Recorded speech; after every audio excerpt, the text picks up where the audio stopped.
cette délibération propose de réformer des véhicules du matériel de la direction de la propreté et de l'eau, devenus trop anciens, irréparables ou arrivés en fin d'usage.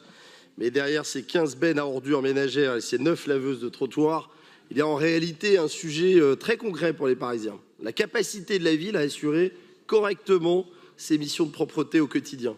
Parce que chacun le sait, la propreté reste l'une des premières préoccupations des Parisiens.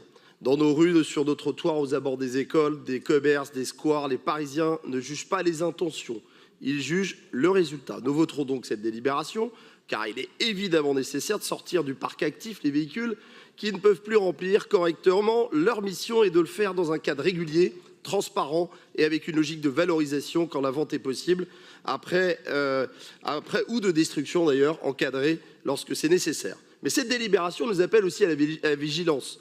Réformer du matériel, c'est une chose. Garantir que le renouvellement suit réellement, que les agents disposent d'outils opérationnels, modernes, adaptés aux besoins du terrain, c'en est une autre pour les rencontrer régulièrement. Or, trop souvent, la propreté parisienne souffre moins d'un manque de discours que d'un manque d'efficacité visible. Les agents font leur travail, souvent dans des conditions difficiles. Ils doivent pouvoir compter sur du matériel disponible, fiable, bien entretenu et sur une organisation qui permette d'intervenir rapidement là où les besoins sont les plus criants. Nous serons évidemment attentifs aux recettes issues de ces ventes, même modestes, et à leur bonne affectation.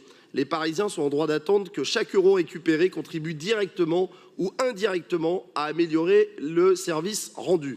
Enfin, cette délibération nous rappelle une évidence. La transition écologique ne se résume pas à remplacer des véhicules dans un tableau d'inventaire. Elle doit aussi se traduire par une meilleure qualité de service, une meilleure présence sur le terrain et des rues effectivement plus propres. J'en viens maintenant aux deux vœux proposés par le groupe communiste et par le groupe Nouveau Paris Populaire et qui proposent, si je résume, d'envoyer ces véhicules réformés à Cuba. Nous voterons contre ces deux vœux. Non pas par indifférence à la situation du peuple cubain, ni par refus de toute coopération internationale. Paris peut naturellement conduire des actions de solidarité lorsqu'elles sont utiles, claires, financées, suivies et assumées. Mais nous ne pensons pas qu'une politique de solidarité sérieuse consiste à expédier à l'autre bout du monde des véhicules que la ville de Paris considère elle-même comme arrivés en fin de vie, irréparables et impropres à ses propres missions.